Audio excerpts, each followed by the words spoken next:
Hi everyone, I'm Chyill and welcome back to another Battlerite video.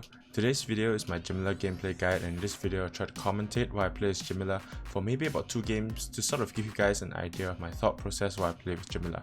A couple of weeks ago I released my full Jamila guide, and so this video today is sort of a supporting video to that full guide where I'll play and commentate at the same time. By the time this video goes up, I should be on a trip for about a week, and so the next video will be just like this commentated gameplay footage video. Today's video is on Jamila, and by the time I release the Cloak one in a couple of days, I should be back home from my trip, so I should be getting back to producing other content on my YouTube channel once again when that happens. So once again, I'd like to reiterate that I'm not exactly the best player in the world, and so my game sense and mechanics aren't exactly the greatest, but even so, I think doing such a video would be interesting because new players can learn from this and better players can tell me what I'm doing wrong and so on. And so yeah, with all that being said, let's just get straight into the games. Okay, first game, and it seems like we are on Skyrim night. Which is a little bit terrible because the amount of walls isn't exactly the greatest, and we are up against an Auric and a Shifu, so we do have to be a little bit careful as well because I think Jamila doesn't really have the greatest of times against other melees, and plus I know they're good, so we will have to be a little bit careful. So yeah, against 2 melees, I think I'll probably take go for the throat and inspiration. I'm not sure if momentum strike is really that necessary, but I think go for the throat and inspiration should be pretty helpful against double melees. I think I might take let's see. I feel like I might need a little bit more sustain, and so drawing blood might be pretty good for a little bit more sustain. And so I'll forego the push off, so because I don't really need a range here, I think, and go for something like that. Alright. So it's two melees against 1 support and 1 melee. So we are on the clock, so we do probably have to like focus on comboing together.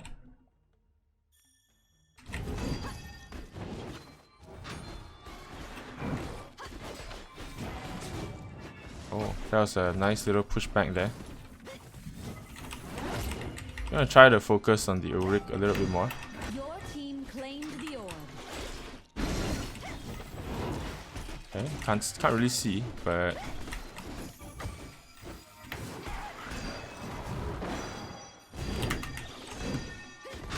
ah, shit.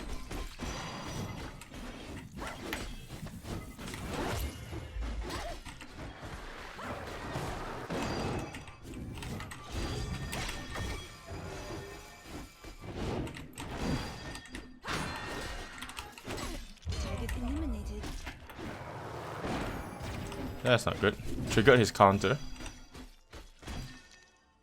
Sorry if I'm not talking much, but I'm doing my best to to fight against them, otherwise I'll probably lose. Tried to pull off the counter there, but unfortunately I messed up.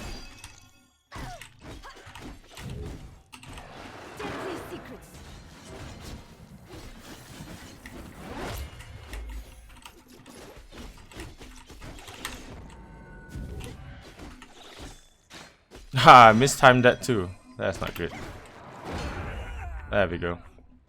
So yeah, to give you guys sort of an explanation of what's sort of going on in that round earlier. I know I didn't really do that much, but I think at least not dying is a good start. So I was trying to go for the Auric. I was trying to pressure him because I know that Jamila doesn't really have the best of times fighting against another Shifu, as you saw. Like, there's just so many ways for me to trigger his counters, and this map isn't really that great as well because I don't have a lot of walls to sort of get my in cap off. So yeah, that was what I was trying to go for, and I did try to do a couple of nice Rs, but I know, as I mentioned, you know, it can be tough to get the R off because it's very easily counterable. As you can see, it's super telegraphed, and so that's why. I was trying to steal the orb there, but unfortunately I did not make it. Whoa.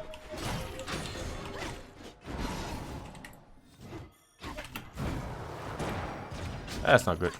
I wanted to cancel that, but unfortunately I did not cancel it.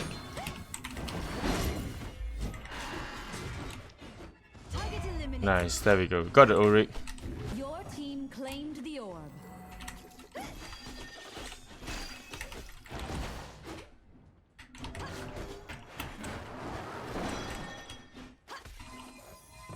This time I can in-cap him because I know he's used his thingy, his counter basically.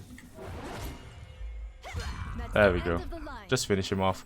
Wait for his signature to finish off and then go in for the kill basically. So yeah, that was a little sketchy at some points, but thankfully we managed to survive and kill the Ulrich. Yeah, very good burst damage coming out from both me and my teammate, of course. I think in a matchup like this, with two assassins like Crook and Jamila, we'll be looking to, you know, sort of burst down their support or something before and then make it a 2v1 basically.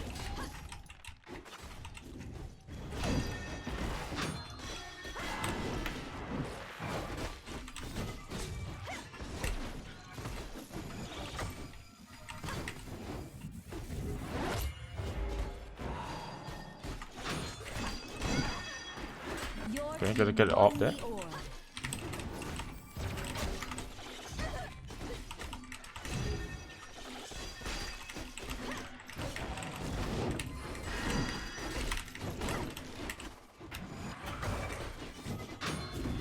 Oh, it's gonna blind me. It's unfortunate. I can't see anything. Avoid hitting that counter.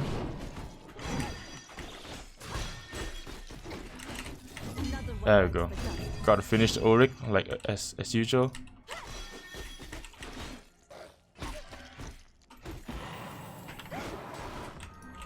Okay, avoid hitting his counter. There we go. GG. Match victory. So yeah, as you can see, that's pretty much mostly Jamila's gameplay. As you can see, you'll mostly be wanting to just try to find opportunities to go in, you know, poke with your mouse to use E to engage, or you can just walk in, considering that, like in this case, just now we're all mostly melees, and then my E will be used to catch up to them or something. And so yeah, my spacebar usually used just for a iframe in the case of melee versus melee, and I'll mostly use R's, as you saw, like I took for go for the throat and inspiration to allow me to use my R's more effectively, and also combo with my Croak basically because of like the whole matchup thing. So yeah, that was it for the first match, and let's move on to the second match right now. Okay, there we go, second match, and it seems like we are on Dragon Garden Knight. It's not too good for us since the walls are kind of far away and all that, but we could make it work because we're gonna probably take push off anyways. That's the Battlerite that increases the dash range of our spacebar. As usual, Taste of Blood and Deep Wounds, rather, sorry, are what we'll need most of the time. So seeing that they have 2 melee supports and 1 range, I think Agile Shadow is still probably quite okay actually. Because this extends the duration of my Q, and it should allow me to put out those Qs a lot more consistently. I don't really need extra heals or damage, I don't think, and Momentum Strike is probably good against them as well. So yep, let's just ready up. Hopefully get the game started soon, and yeah. Alright, so once again, as Jamila, you'll be mostly looking to just sort of stay back, poke a little bit with your mouse tools, and find opportunities to engage with your E or Q. So as you can see, they're just like mostly just chilling at the back because they don't want to engage on us for some reason. So we'll go into them, I guess. I'm gonna try to in-cap her. Oh, nice little R. Surprised she actually have enough energy for R so quickly. Oh, I actually gave her that that ult. That's what I meant to say.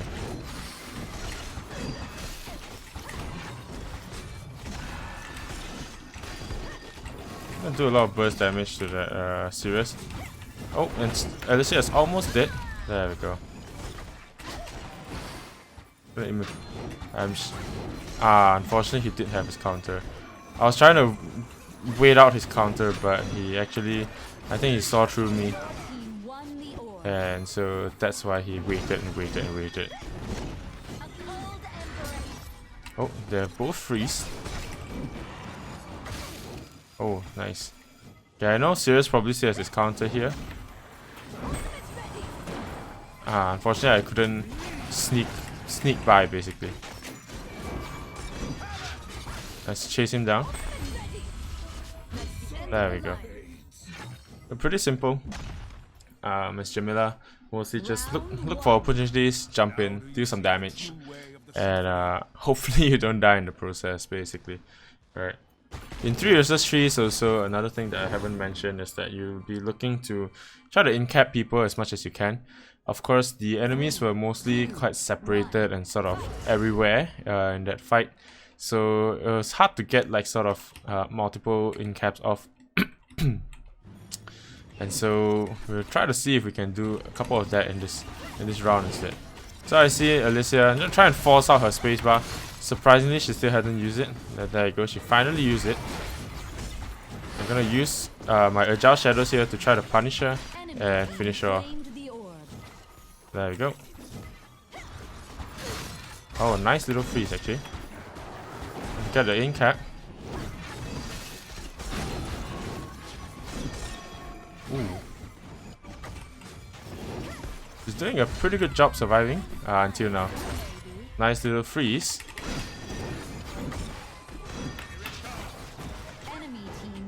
I know he has counter, so let's not trigger his counter. Surprisingly, he didn't use it there to avoid our attack. But now he has nothing. There we go. I was hoping to catch on to the little corner here to dash off, but that's okay. We still won anyways. We actually managed to do quite a lot of damage to the Alicia, because the moment we saw that her spacebar was on cooldown, I managed to proc my Q and I went after her with the Agile Shadows, and that pretty much took her life down from like 60% probably down to about 20% or even lesser than that. So that put like a huge amount of pressure onto Alicia. Alicia, as squishy as she is, without health, it's kind of hard for her to do what she has to do. So yeah, it's a pretty good start. And it seems like they are no longer running away anymore, which is nice for us. There we go. It's gonna apply a lot of pressure to her. I know this guy has got his counter, so gotta watch out not to hit that. There you go. Avoid hitting his counter if he has any. Should be up by now. Gonna go for the double in cap, but I missed.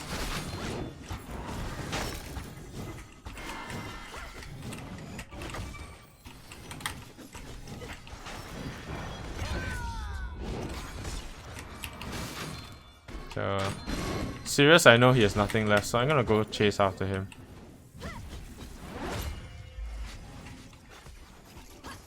Come back here. He's just running away at this point. Alright. There you go.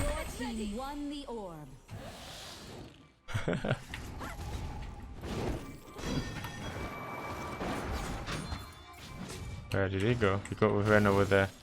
And I think it's just a matter of time before he's dying. There we go. A little bit unfortunate that the enemy team pretty much couldn't really fight back. But hey man. We did quite a lot of damage that round actually, and I don't think we even took a single bit of damage actually. Maybe we took a little bit. But that was it for the Jamila gameplay guide. I hope you guys learned a thing or two.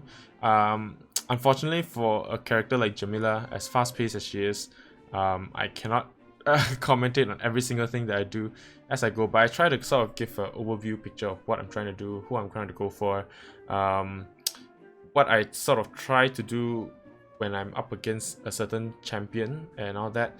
And so yeah, I hope you guys appreciate that, and I hope you guys enjoyed the video. That's gonna be it for my Jamila guide today. And so hope you guys enjoyed the video, and so as usual, I hope you guys have a great day, keep gaming, stay chill, and I'll see you guys in the next one. Okay, bye bye.